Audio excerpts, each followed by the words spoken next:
Homelessness is a problem which, when I was growing up, I never would have dreamed happened or would happen in America. I had read about it happening in other countries. When television finally came into existence, I would see examples of it.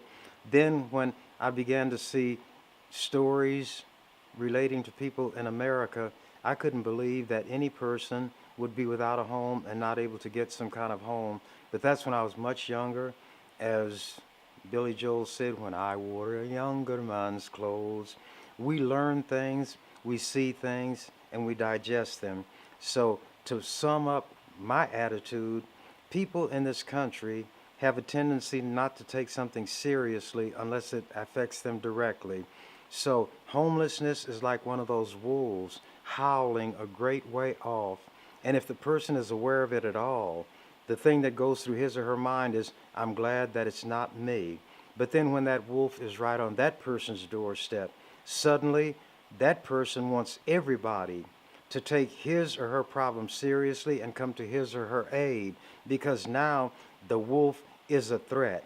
So I explain to people when they come to me and want me to try to publicize their situation that in the same way that when others were being menaced by this wolf a great way from where you are, it was on somebody's doorstep.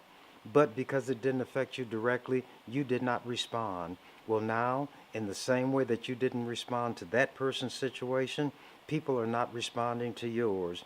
So, the sum total of all that I would say is when we become aware of the suffering of other people, if there's something we can do to alleviate it, we ought to do it.